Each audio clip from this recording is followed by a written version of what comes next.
Mate, I'm very good, thank you. Very good. Just finishing coaching here. That's why I'm actually a little late to this podcast. But it's mate, it's great to be here. It's honestly great to be here. It's a weird podcast because obviously we talked about this, and I'm Yeah, excited to dive into your background a little bit more.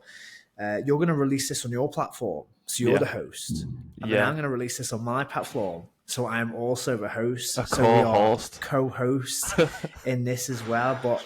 When we spoke off air like a few weeks ago, we were having a good chat, mate. I was having one of my meltdowns and ring you, Yeah. and we just talked about you starting a podcast and obviously your I want to say adventures in terms of writing a book, becoming an author, and that kind of journey there. And we talked a little bit about what happened before that to make that a reality, because so many people, and we'll talk about this probably in the future, so many people maybe want to withdraw themselves sometimes because it's putting them in the limelight and they think they've got a really good idea, but they just don't do it yet. And you took that plunge and be like, you know what? I've got things to say. I've got plenty of experience in my life. And I'm excited to kind of dive into that and see what this is all about.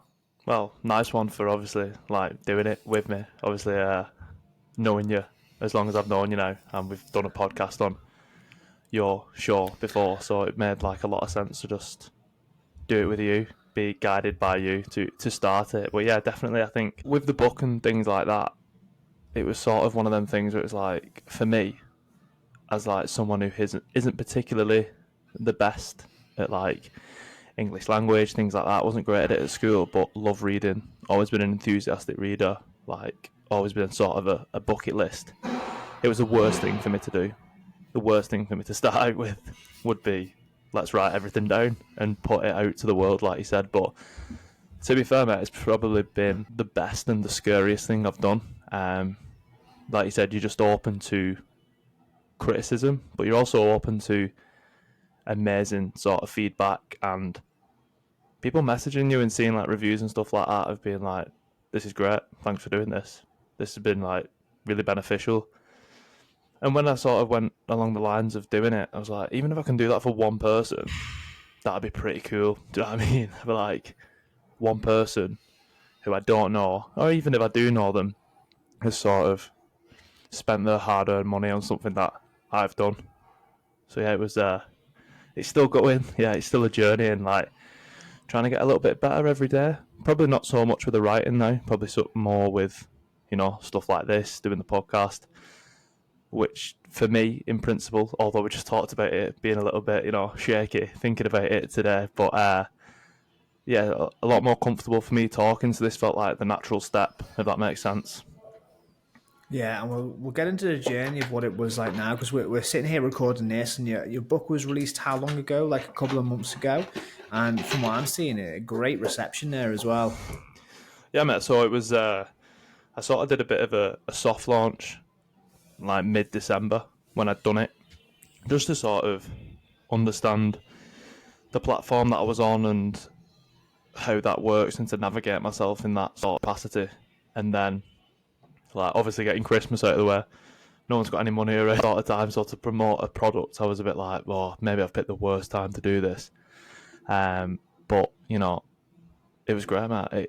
When I properly released it just after Christmas, in between sort of that phase of New Year, it went really well. I sort of did a lot of promotion on services that I'd never really used before, so like Fiverr and things like that, to sort of get it out of my circle and get it promoted to other people. So that was a bit scary to like, speak to people in like book review groups who have no sort of loyalties to me whatsoever, who could have just tore me a new arsehole. I mean, like, who is this charlatan? Who's this dickhead coming into the scene thinking, he thinks he knows this? And that was sort of like the worst bit. And then when it didn't get that, which it didn't, it has had it, don't get me wrong, and that is probably something we can dive into a little bit later. But yeah, man, it was just not as bad as you think. And like, I put something on my page of a day where it was like 85% of the things you worry about don't normally happen. You know what I mean? So we just big things up in our heads, and that's sort of been liberating for me, because sort of having that, not anxiety, but that doubt of like, can I do this? And like, probably a year ago, 2 years ago, I'd have probably been like, no, you can't. Don't bother. Why are you bothering? But like, sort of, through going through my own personal journey and, you know, trying to be more confident with doing things that I don't necessarily excel at. Not that I'm like being big-headed or anything, but like I said, writing a book was definitely something that, to me, was probably the worst thing that I could have done as like comfort zone, and like to do that first and then sort of work back. That's been cool. So I'm like, I can do anything now. I can go on a podcast. I can put myself out there.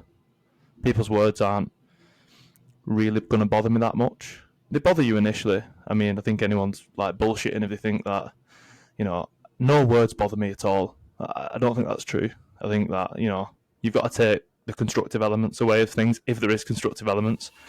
I know we've discussed things in the past, especially in regards to me in the last couple of weeks, when some people will just go for the throat and just go for the throat, and then you can't really do anything with that. But if people do have criticism, you've got to be sort of mature enough and have the understanding to be like, right, well, 3 people have said X. That's up to me now to do that. So yeah, man, it's been a good journey so far. Take us back before the book launch, obviously before the last couple of years where you went on this huge personal development kind of trajectory, or who is Jack? Because obviously your book is called Habits, Happiness and Health. And I always think when it comes to businesses, when it comes to like being an author and whatnot, there's very few of them around. It's always like a projection of themselves. So in order for you to bring out a book like this, there has to be massively invested interest in this, or like an own personal discovery journey through habits, happiness and health there, which, you know, in today's day and age, this book is definitely relevant and needed.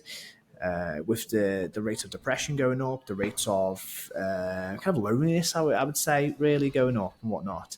Take us back a few years and talk us through your own personal development journey and how the Jack we know today became the Jack we know today. So I think, like, for me, when I was probably around like 17, 18, like I'd been sort of going to the gym a few years and stuff like that.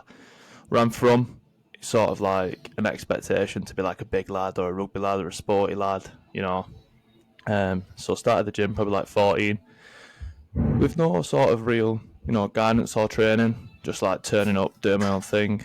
And then once I was a lifeguard for a while, so I was working in like facilities and stuff and being around gyms. And then I thought, oh, well, I actually like this. This is something that I can do.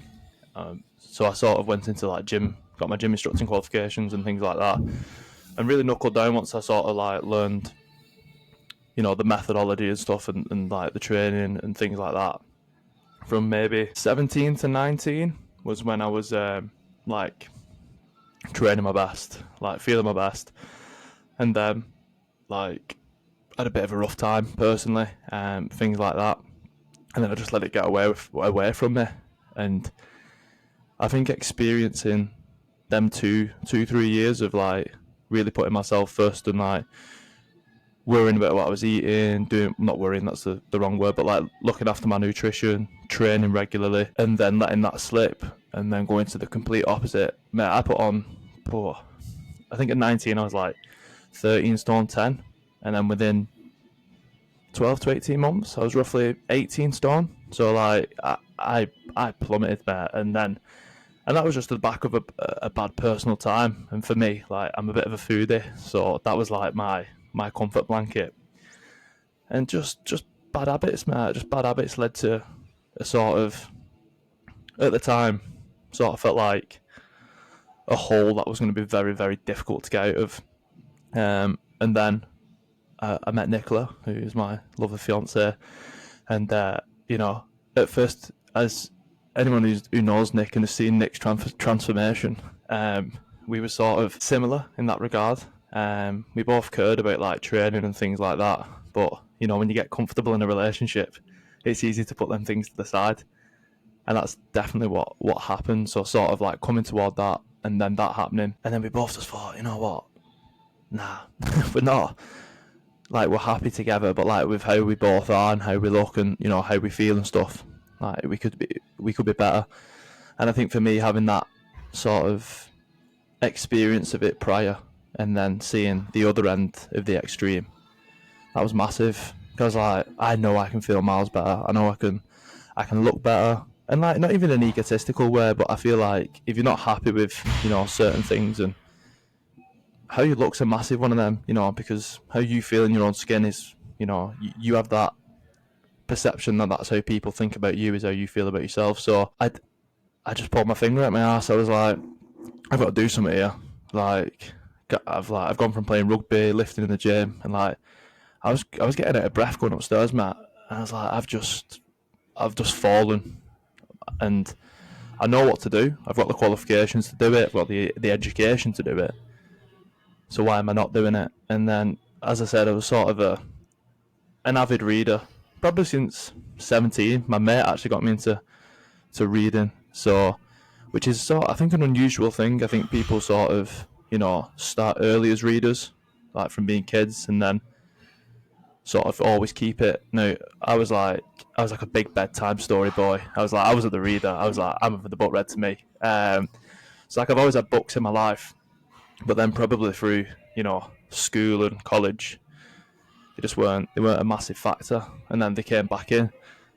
And then at first I was sort of reading things about things I enjoyed, so history, science things, and then I stumbled across like philosophy and sort of self-help. And I think with like philosophy and then going into like stoicism and stuff, it was like the perfect storm for me. It was like history and this 1,000-year-old wisdom that is completely relevant to like today. And then that was it. That got me hooked into like reading more, learning more, listening podcasts, watching things, and it was a massive crutch for me to be like, these resources are here, these people have done that, and that's what inspired me, mate, to do this and sort of go through the journey that I went through of being, pretty miserable, which I've no crux in saying, and then changing that. And that's obviously how I met you when we went to the gym that you was a coach at, and then you coached me for a long time and stuff. So yeah, and that was sort of the turning point. And I'm not perfect. I've dropped in and out over the last couple of years. I think it's cyclical. I think you go through cycles of you know motivation and discipline with these sort of things. But the journey was sort of a long one. I mean, like, again, I've no sort of qualms with saying this. Like, from I think 17, 18, I went on antidepressants, and I was like, nah, it was just sort of a tick box. When I went to sort of like see someone for like help and reaching out, I just felt shit on them, mate. I felt like a zombie. I was like, this isn't me. I've got to do something else to make me feel better, if that makes sense. So sort of like navigating myself through, formative years, assessing the people I was around, assessing the things I was doing, and sort of having that maturity to move away and sort of take myself out of them situations, and reading and like literature and podcasts and stuff are probably the reason why I am where I am today. And again, not nowhere close to perfect, but I'd have been on a much different path in life and a much different place. I'd have just carried on going into that sort of self-destruction is probably a big word, but it was definitely going that way. It was sort of, it was on the verge of uncontrollable. It was just like, this is just a habit now to, drink 3 litres of full sugar pop, as well as consume probably 4,000 calories of food a day, because what else can I do? I'll just sit on my ass and play games and do this. And yeah, I got comfortable being comfortable. I know it's a cliche saying like get comfortable being uncomfortable, but it's true. I think you need to like push yourself out of your comfort zone to see what you're made of. It takes an awful lot of self-reflection and self-awareness to realize you're in a place where you don't like, realize you're going down a path that you don't want to go down. I'm sure you mentioned something earlier where you said, I had the qualifications, I knew how to turn it around, but she went down that path. There's a lot of people who might be in that situation where they actually know, all right, I know I have to clean up my diet a little bit. I know I should get out to bed on time. I know I should do some exercise. Can you remember what the catalyst was, or the point where you were like, no, I'm actually going to change? I know what I want to do. I'm going to do it. Because there's probably a lot of people in that situation where they continue down that bad path. They continue down those poor habits, knowing they could change, but they just don't. There's something stopping them there. So how can someone listen to this? I don't know, maybe use something that you did, or just kind of reflect on what you did to actually do that initial step, that initial I change? think that's a great question, and like, just sort of piecing it over in my head now. There probably isn't sort of a eureka moment. There probably isn't a moment where I can look back and be like, that was it, that was the light bulb. Excuse me. But I think a massive one for me was sort of my environment. And I think when Nicola and me sort of had that realization of like, I think it was a photo. I think we'd been on holiday and like we'd had photos together and like we was like, is that us? Nick got probably won't mind me saying it. She was a bit like upset about it, and I was like, we need. It's only in our hands. No one else is going to do it for us. We can piss and moan about it. Full credit to Nick. She was probably the one who lit the fire. To be fair, she was the one. She's super determined, and probably having that environment of her wanting to be in that situation as well and be better and become a better version of herself essentially fired me up to do it as well. And I think like you know what now speaking about it, I can think of a few different like times where it was probably a bit you know hard hitting to realize of where you've come. But I remember that I went back playing rugby and like I play like second row and centre, so I'm not one of the big boys. I'm not like one of the props in the middle. You know what I mean? I'm like not the small one, but somewhere in between. And I remember getting changed in the changing rooms, and one of the lads was like, "Fuck me, you've only been injured for like 6 months." And like at the time, I was like, "What does he mean? Like, what does he mean?" And then like in hindsight, probably like 3 months later, I just had a random epiphany one day that I was like, "God, he means because I've put on probably like a stone and a half or like 2 stone of like not through exercise, just through being in that circle." And like there's little things. I think it was like an amalgamation of different things. I don't like I said there wasn't an exact eureka, but I think the environment was probably a massive one, and people sort of pointing it out, people that you're close to, people that you have respect for. And I think it sounds awful, mate, but I was probably a bit embarrassed. Do you know what I mean? Because I'd been at like in decent shape. I wasn't going to like Olympia or anything like that, but like I was in good nick. And then people see that. I mean, you have this thing, you know what I mean? Like you look in the mirror every day and you probably don't notice the change. Changes happen, but when you've not seen someone for maybe 3 or 4 weeks, you can see that change in someone because you have that mental image of what they was like last time you saw them. So I think yeah, probably an accumulation of them different things like people not calling me out like directly, but saying it, and then my environment was probably the biggest one. I was in an environment where the closest person to me wanted to do the same thing, if that makes sense. Yeah, you mentioned something there that there wasn't a eureka moment, and I don't want to kind of brush over that because I think a lot of people go through life waiting Yeah, for a eureka definitely. moment, whether it's like, building a business and you're waiting for that eureka. Oh, suddenly we're gonna make millions. You go to that fat loss diet and you're like, all right, eureka moment. This is the thing that's gonna help me do that, or pack on muscle or get stronger. And like you said, it's just a compound effect of just small habits done over time, which builds up to where people see the result and be like, what did you do? It's like, well, I did these for the Yeah. last 1,000 days, basically for the last 3 years. And it's built up to where I am today and what I'm doing. And often there's not, well, at least in my experience, there's not really times where there's that eureka moment definitely in my life. I can't look back and be like, it was this moment. It is just like day after day after day of doing the exact same thing every single day, and whether that's lifting weights or putting podcast episodes out or anything like that. I mean, you speak off air all the time, and just like it will just pay off one day.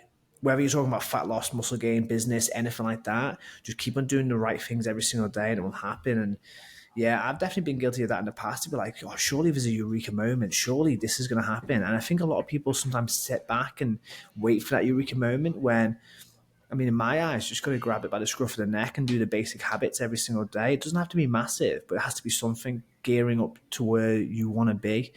And you mentioned a great point there. Well, it's all great turning up every single day, but if there's no aim to where you want to go as well, that's the important part. Like you mentioned yourself before, you had a little bit of self-reflection and you realized the environment you're in wasn't great, and you wanted to change. So you obviously reflected with your partner Nick and thought, you know what, we can make this change happen. This is the goal we want to work towards. Now let's put that in place and try and get Yeah, there. definitely, mate. And I think you sort of took the words out of my mouth then when you mentioned compounding. So like, compounding wasn't something I was familiar with until I started reading about like finances and like money, because that's a massive factor of that sort of thing. Something else that I'm like fairly interested in. But yeah, I think we're, again, not forget like too philosophical or anything, but like I think we're in sort of a generation and a society that we've got everything at our fingertips immediately. You can order something and get it the same day, and like I think there's sort of that expectation now that that should happen with everything in our lives.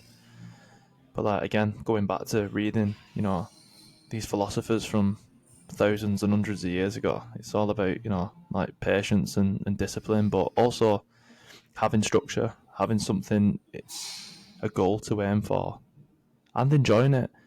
Like I love Goggins, mate. I think Goggins is great. Do you know what I mean? But not many people can do that. I was listening to a podcast the other day. It might have been Chris Williamson, and they were talking about it. And like, you have to be a particular person where you can get up every day and do something you detest every day. Now, there's elements of that where I remember doing a program with you, and you have to do a 20 rep back squat once a week. Now that wasn't my favourite thing to do, but once a week I could turn up and do it. I could psych myself up to do it. But like, if I was doing that every day, I'd be like, whoa, I'm gonna gas here. But like, it wasn't. There was things I was enjoying towards it that was keeping me in that cycle. And I think again, you've got these narratives of like everything you should do should be difficult, which to a degree is correct. But like, even if you hate it, you should turn up and do it. And I don't think most people are cut out for that. I'm not cut out for that. Definitely not. I like doing difficult things and I like pushing myself out my comfort zone, but I also like doing things I enjoy. I also like doing things that are sort of low gear and like you can just turn up and do them. And like a bro sesh. Everyone loves a bro sesh. You know what I mean? You just turn up and just throw some weights around and get a pump. But yeah, I sort of gone off topic a bit, but like I think people just see it with sort of what they're going for is like, you've done that, so why can't I do that?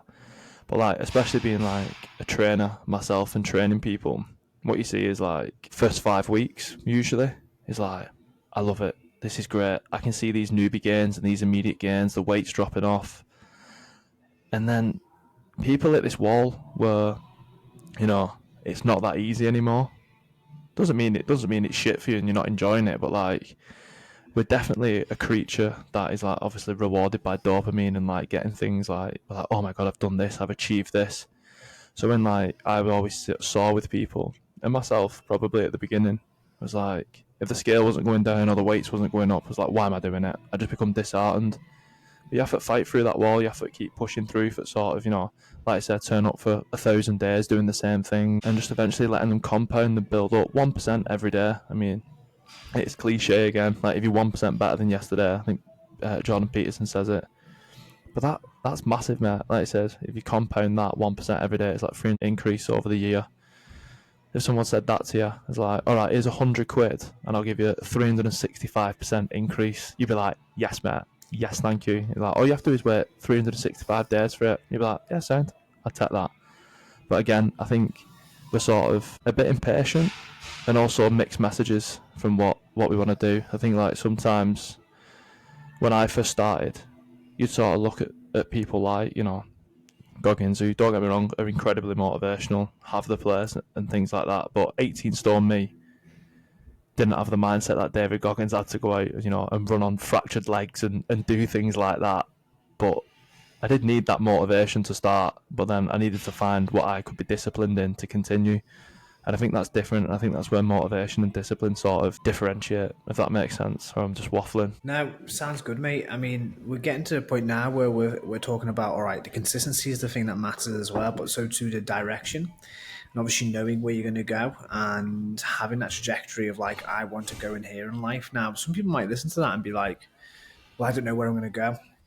I don't know what my direction is. I know I want to be in a better place, but I just don't know what I'm doing. But from my point of view, and I'd love to get your thoughts on this before we dive into the book, is as long as you're doing something positive, you might find the path that you're doing. Do you know what I mean? Like, get up and, eat a better diet, get some sleep, get to bed on time, assess your environment and hang around people that you want to hang around with that inspire you.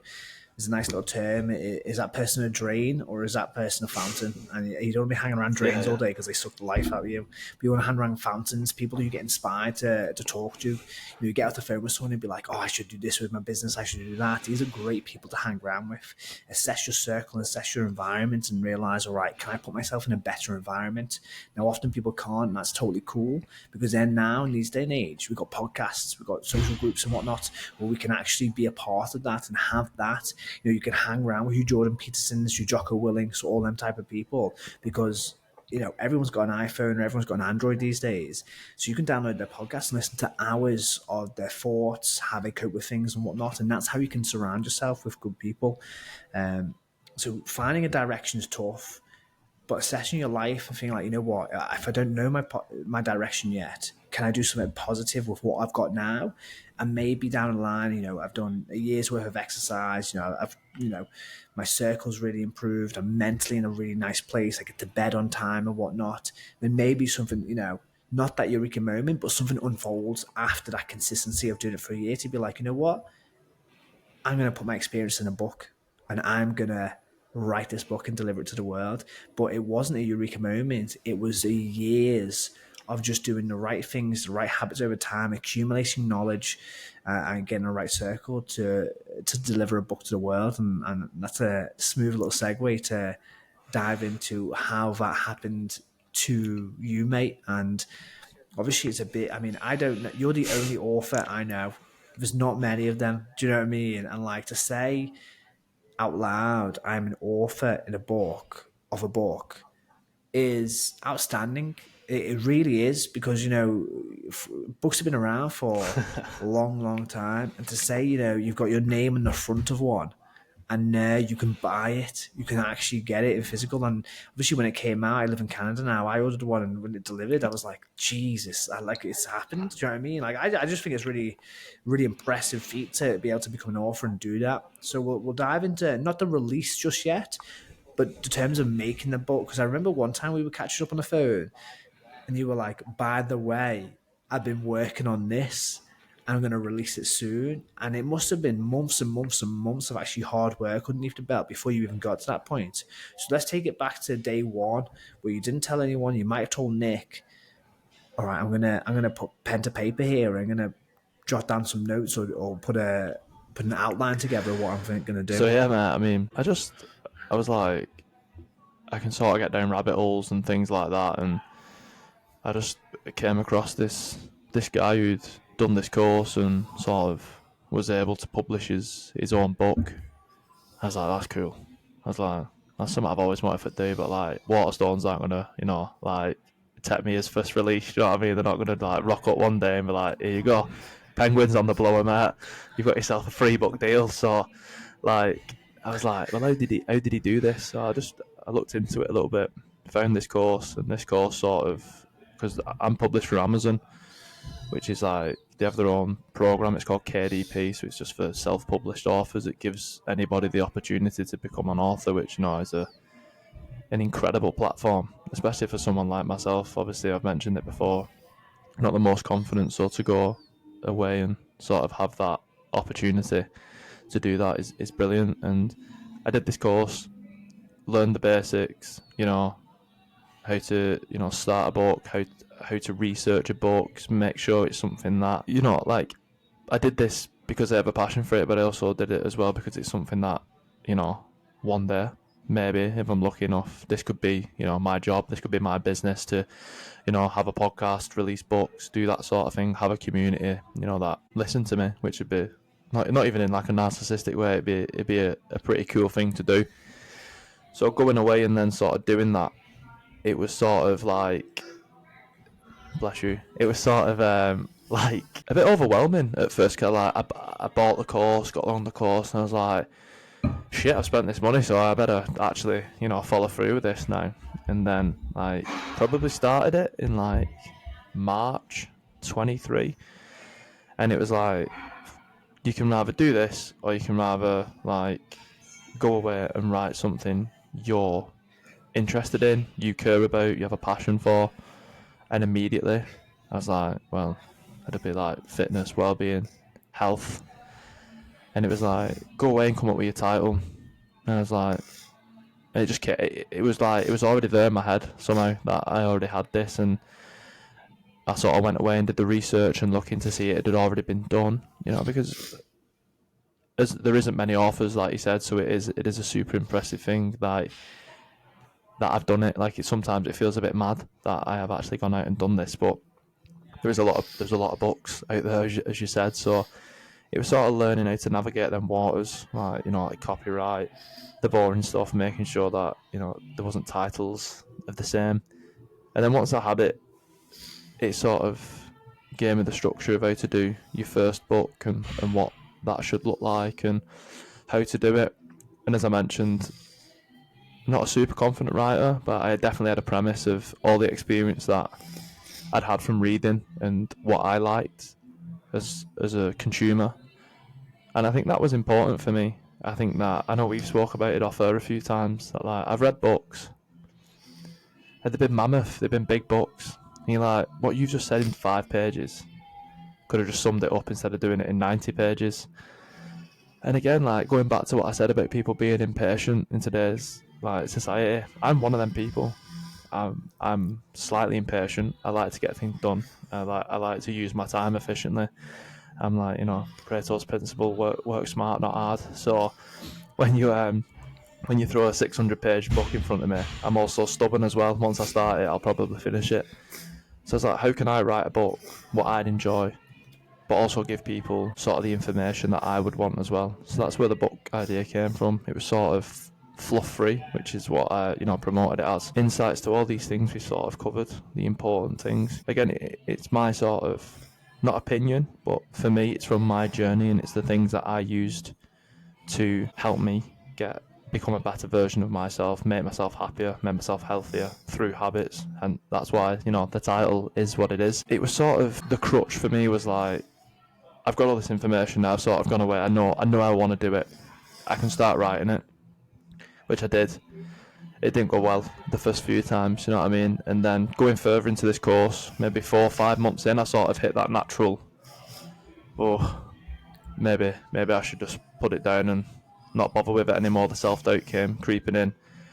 And then literally, like, maybe a bit of a eureka moment, but not like, I might sound a bit of an hypocrite, but with this particularly, like, the next lesson was like, there's these services that you can do, and you can go and speak to, writers, professional writers, and sort of let them help you.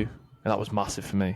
That was massive, like, to sort of work with like an editor and things like that, and someone who could help me get my ideas onto paper, and sort of like be like, this isn't great, this isn't so great, this is good, and this is sort of the structure, and give me their insights. It was just a whole new world, mate. It was just something that I'd never ever realised was possible, and that's sort of how it come. And it was about, like I said, well, it was December. I mean, I probably got the book done, the final edit and stuff, like early December, and then it was sort of like, make the cover, do that, get it on Amazon, and go. So once I'd got that final copy and I had a few friends like proof it and stuff, I was like, well, we're here now.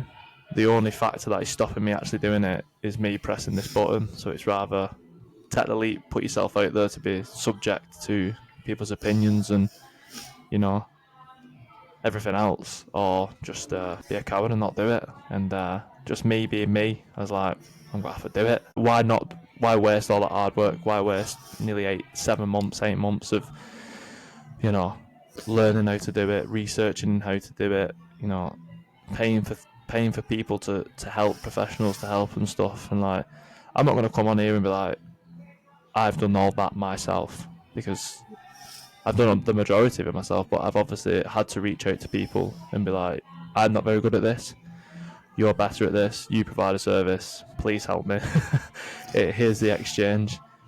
And I think that what I've tried to do is be transparent, and sort of be like, this is me, this is my sort of my journey, because the idea of the podcast, is why it's called Average Jacks, is because it's meant to be everyday people and be like, sort of give us the realization that we're all very similar. Everything we do, we all, we're tribalistic creatures. We're normally like thinking the same things, but everyone has these little trinkets of information and these golden nuggets.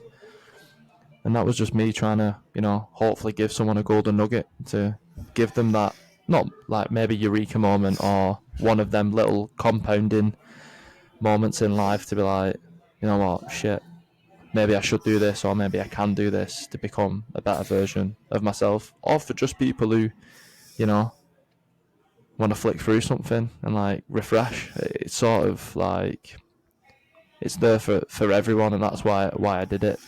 It was sort of any level, any person, and it's not full of waffle. Even though I'm waffling to you now, but like it's a much condensed version, and people can get through it in a day, 2 days if they wanted to, or they can take it to the toilet with them and read little incremental sections, because that's what I love, little incremental sections where I can be like, right, 2 more of them, and I can put it down and go to bed. That was probably the motivation, and also what led me from the course of learning how to do it to create it. Before we get into the final hurdle and the self-doubt before pressing that button to release it to the world, you mentioned earlier where, in the first couple of weeks people are motivated, and that no doubt happened to you. Inspiration's high, motivation's high. We just booked a course, right? We'll learn this course. And then you hit that low point where we're like, is it worth it? Should I put it down? It's hard to kind of maintain these habits of writing every day and going over the course and, coming up with this book and whatnot. I can draw parallels to exercise and a new training program where the first few weeks people are inspired, they're motivated, they stick to it. And after a few weeks, maybe a month or so, 2 months, are like, this is pretty hard, this. And am I seeing the benefit? I thought I'd make a book by now. I thought I'd lose a couple of kilos by now and whatnot. Talk us through that little bit there with that first lull where you're like, who am I really to write a book? Why would I do So this?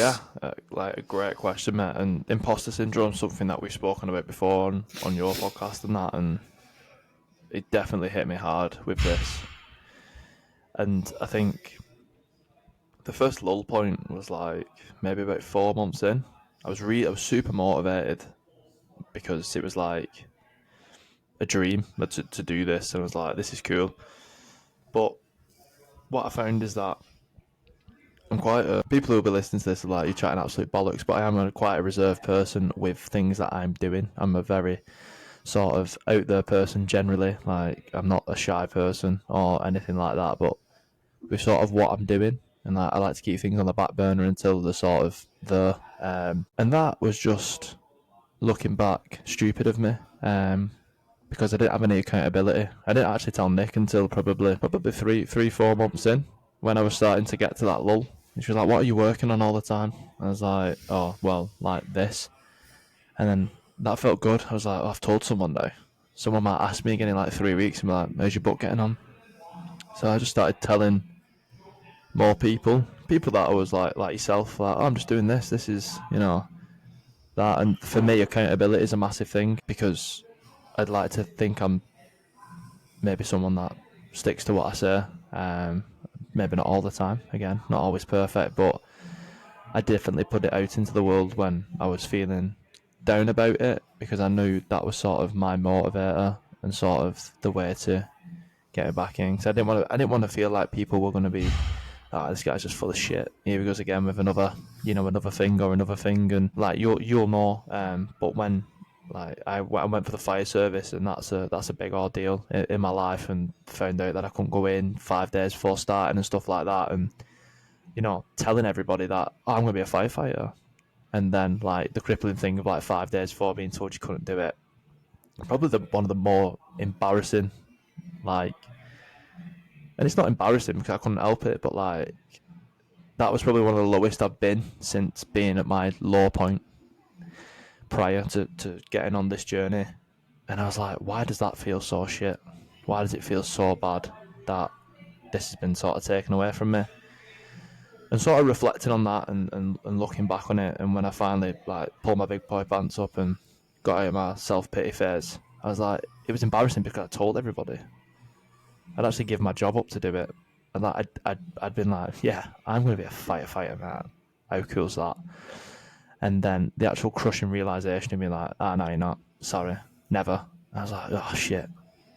That feels terrible. And obviously it felt terrible because of, the fact that there was consequences financially, like things like that with my job and my home and things. But like the real reason why it hurt so much was like, I've told people I'm doing this. I know people are going to be like, fucking full of shit, this guy. And that's what bothered me, mate. That's what's that. And I think that happening to me has sort of been like something I can tap into now. There's like a massive catalyst of being like, if I tell people I'm going to do it, no, I'm not going to be that guy again. That's like, fucking Fireman Sammy has done it again. Do you know what I mean? Like, and that's my motivator. I've probably never said that out loud, but that's like what drives me. I'm like, I'm not going to let that happen again. So I'm going to tell people. I'm going to try my best to do it. If that answers your question. Yeah, it does. It does, and that's really insightful to hear that, because often you hear, no, maybe it's kind of projecting a little bit, where, oh no, I don't let anything influence me. It's all coming from me and whatnot. But telling people out loud, all right, I'm going to do this, and then not delivering on that. I mean, to be fair, not delivering on that was for unforeseen circumstances which you could do absolutely nothing about, and that was the reason. But to go through that, I'd be like, well, I've actually said I was going to do this and I didn't do that. So to me, that was embarrassing. It's not embarrassing, but to me, that was embarrassing. I'm now going to say, all right, this is the best. I'm going to try my best to get this done and whatnot. And to be fair, people are motivated by different things, and you've obviously got this massive internal drive to deliver great work and deliver it to the masses and whatnot. And it was really, really interesting to hear about that self-doubt that came in, or that imposter syndrome that came in during that phase. And, telling people to get that accountability there, but not announcing it almost, where, all right, I've got it for accountability, which is going to help me get on this journey, but I'm not going to announce it to the world just yet. It's, and yet that still imposter syndrome came in. I'm sure people listening to this will draw things out and be like, oh, that's me in this instance, that's me in that instance. I mean, I mean, just to reflect on myself, I didn't realize I had imposter syndrome until I was like, 100 and something episodes deep into the podcast. And I was almost like, oh, well, these big time fitness people aren't going to speak to me, because what have I got to say? And I didn't even realize that was imposter syndrome. So I was kind of happy to, interview people that I knew fairly well, who I know who would say yes and whatnot, to then putting these messages out to people who are like, we interviewed Sam Spinelli, who's got like 500k followers on Instagram and is like one of the world's best at what he does in athletic therapies. I'd love to be on. And there was a weight of like, okay, is this a thing? Is this, am I a podcaster now? Is this something I can do? Did you have that with your book, where, I know we're zooming ahead a little bit, where you released it to the world and you got some positive feedback and you were like, hold on, have I done it? It's like, have I released my first book? Is it good? I'm getting this podcast. Let's kind of cross that bridge of pressing that button to say, all right, I'm here, world. And that first month or so of people buying a book and leaving your first kind of reviews. Yeah, mate, I mean, it was quite not late on. It was probably like a few weeks in. Definitely a few weeks in. It wasn't any earlier than maybe like 3 weeks, a month or something like that. But I found myself every day, I was like, how many orders have I have? Where are the orders? Because you can see, like, it's a cool dashboard, like, where you can see where people have, purchased your stuff from. But then, like, the big one was like, I got a 5-star review from America, and my head rolled off, man. Just fell off my shoulders. I was like, oh my God. I was like, Nick, go look at a 10-story house with me that this is us. Like, and like, it just shot through the roof. I was like, we've done it. And I was like, yes, this is what everything I was looking for. And I calmed down a little bit, and then I was like, but yeah, it was so gratifying, like, to have it that like it just blew my mind up. I was like, oh my god, some random person in America has read my book. This little old northern boy from Wigan who sounds like he can't string a sentence together most of the time, and like wrote a really nice thing about it. You know what I mean? Like it was lovely, and like, and then another one came, and then another one came, and then I think now I've got something like 90 reviews across the globe on the book. But like you'll know, and like this is what this imposter syndrome does to you. And I think from my own like personal experience of it, is that you get used to that, and then when that 1 star one comes in, Matt, that's when it all comes hurtling back down. That's when like the stone falls back on the head, and like when I got like the first bad one, because it was pretty bad. But when I got it, I was like, oh, this is it. This is what I've been waiting for. I always knew that little seed in your head's like, got you, got you. But I was ignoring the 89 other ones that were all people that, you know, some were friends and family, but friends and family were messaging me like, well done, Matt, proud of you, this is really good. And then there was complete strangers. The majority now are probably complete strangers who have reviewed it and said nice things. You know what I mean? But again, that imposter syndrome, when that one bad one come through, I just completely disregarded all of that and was like, got caught out. And I had like a rough few days about it. And then I was like, what are you doing? Like, think about it. Think about everything you've ever read and done like that, and look at the actual percentage of like what you're doing, and like these people who you're obviously benefiting. I mean, I think I've had something like 700 downloads now, and I've had one bad one in that. And like, you know, when you take that, when you step out of yourself, which I think it's important to do. I think you have to step away from your shit sometimes. And that was so refreshing, mate. And I was like, stop being an idiot. Stop being an idiot and letting this imposter syndrome creep back in when you're actually doing something what is beneficial to people and something you've always wanted to do.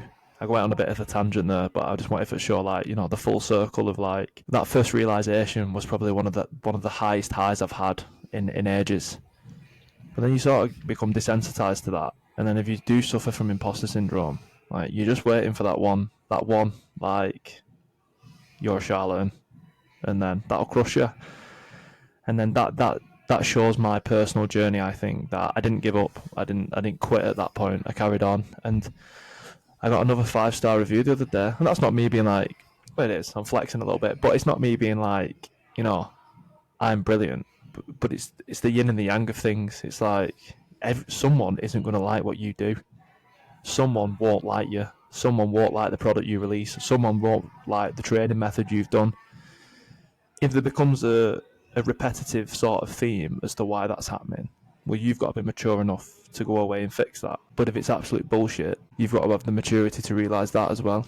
And I think that's sort of me, where I can sort of disconnect from myself and realise that I'm on a journey and that I am growing up. You know, like I'm growing up from 27, but you know what I mean. Like I'm still developing and I'm still learning, and this is why I want to do this podcast. Do you know? Because I want to speak to people like yourself and people who, you know, put themselves in these uncomfortable situations and learn how, you know, they navigate it differently to myself, and they're golden nuggets of information that I've probably gone, wow, why have I never thought of that? Do you know what I mean? And I think that's sort of where what kept me in. The highest high kept me in of getting that first gratification, and then the lowest low sort of kept me in again. So if that, I know it's a bit of a tangent where I was at. Well, like I said, I wanted to go full circle and sort of show that even with, you know, the first positive, there will definitely be a first negative and as well. And I think you've got to be able to handle that too. Many people will be listening to this and think, you know what, that's all well and good, but that negative review, that one comment or someone reaching out there, and to a lot of people, and myself included and whatnot, obviously yourself, it does take the wind out your sails. It does crush you for a little bit. Like you've put your heart and soul into something, and someone gives that negative review. It's like, oh, this has got me down here. But I mean, one of my favorite probably traits in people is resilience, where they can just keep going.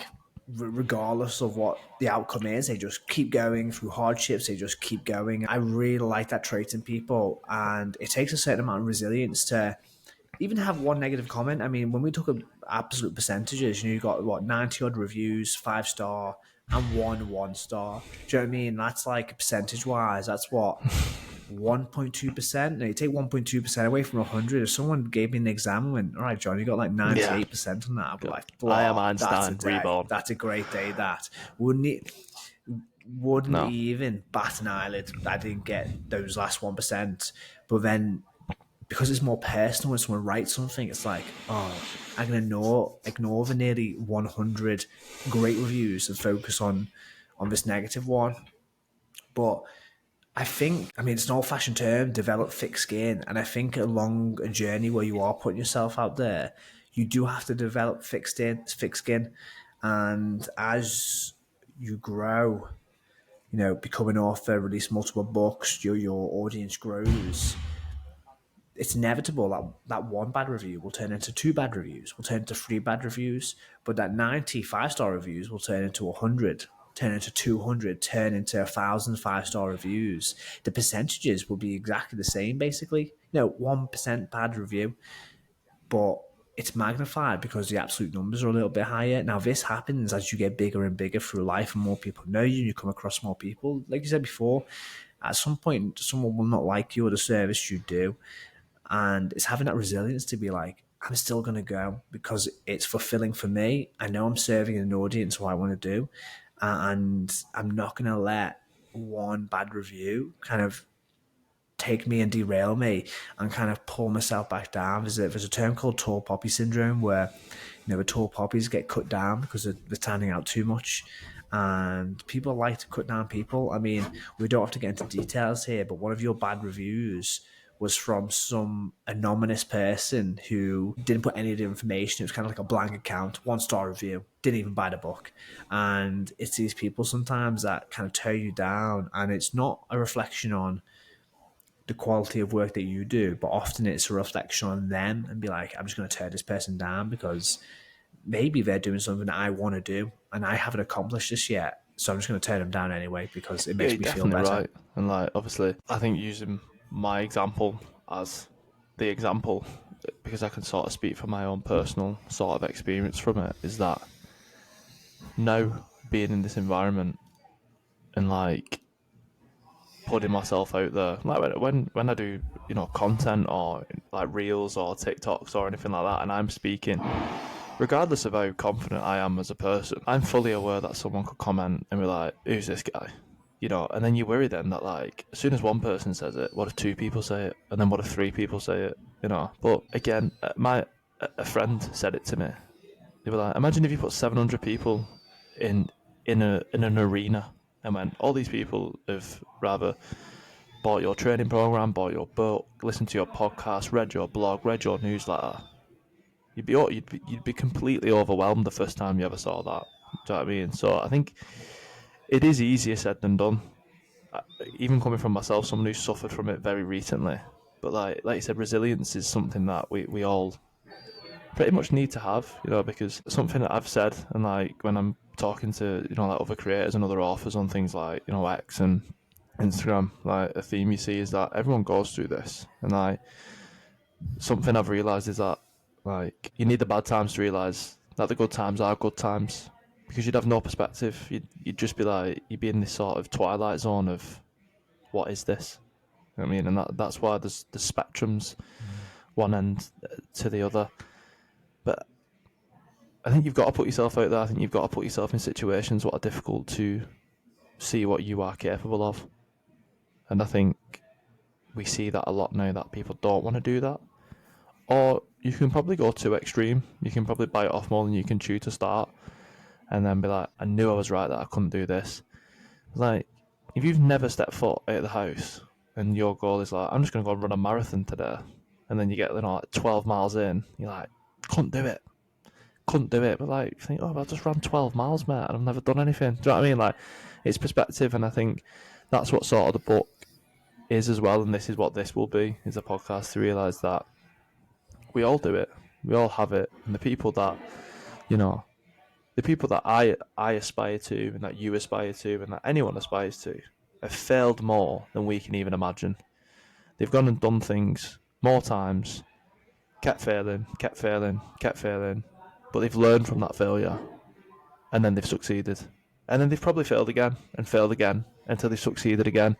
And like we was talking off air the other week about it's water erosion. Like that one drop, as long as it keeps dripping on that boulder every day, Matt, eventually it's going to split it in two. And I think you've just got to, like, as corny and as bullshit as that may sound, it's so true. You've just got to have your reason why. And I think once you find that reason or that goal to sort of always revert back to, I think you can sort of channel into that then and be like, here we go. That's the drip. That's the drip. This is why I'm doing it, even if it's just 1% every day. Eventually, I want to get there. And that's where like discipline and motivation come in. They definitely, I don't think you can have one without the other.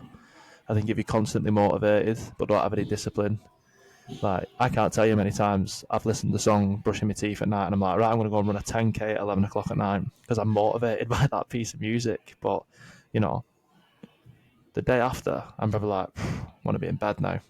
But that's motivation in it. But if I did say like my routine, I was disciplined to go out for a run every night at 9 o'clock and I was lacing my boots up for going, stomp some ones and twos on the main road. That'd keep me going, even when I didn't want to do it. And I think that's why, I've spoke about that quite a lot on like my pages and stuff. But yeah, it's a journey, man. Definitely. So the book's called Habits, Happiness and Health. Tell us a little bit more about that. Like, who's the book for? Why should someone buy the book? Especially when I was doing this course, it was like, don't write a book for everyone. Find a niche. And I was like, right, so I've sort of found a niche in health and well-being. But for me, I want it to be accessible for everybody. It's for people that are like, brand new, have no sort of, prior experience or information to it. Or it's people that, found themselves in a situation like me, where they've had that motivation before and they've sort of lost the way. It's a top up. It's something that's there that you can read, as quickly as you want. It's not a 600-page slogathon where, you need motivation and discipline to get through it. My intention is that if you fancy doing it, you can just smash through it. Or if you want to read a little bit every day, there it is.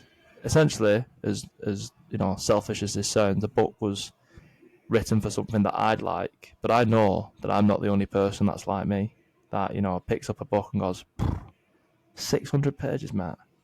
Where am I going to find time to read 600 pages? You know what I mean? So that's why it's 95 pages long and sort of condensed into digestible chunks for people. So yeah, I think it's for people who, need a bit of insight or just a bit of a refreshment into why the habits are, rather detrimental to their health and happiness, or why it's not getting them where they want to go.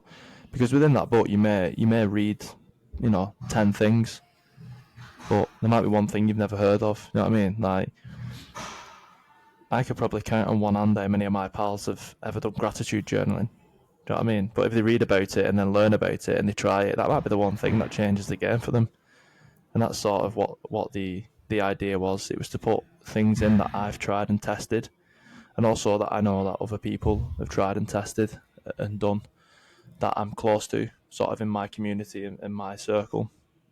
So yeah, mate, it's sort of everything that's in here, which is a lot sometimes, just sort of put into a format that I myself would enjoy, with the knowledge of that there's a lot of people like me, and I think they'd enjoy it as well. I mean, in terms of the brand, I feel like it's just gathering momentum now. Like, the book wasn't, although it's the biggest thing thus far, I think it's only the first step. And now we're uncovering the steps forward in terms of now the podcast, now possibly the second book. Where is this journey going, or do you know where it's going? I've no sort of issue with saying that. I think you said before, like sometimes people struggle to, actually find what they're doing things for in the long term, and I was definitely one of them people. I'm probably like, career wise and stuff like that, especially because I got so transfixed on the fire and things. But then once that got taken away from me, I was sort of back to square one. I was like, I don't know what I want to do.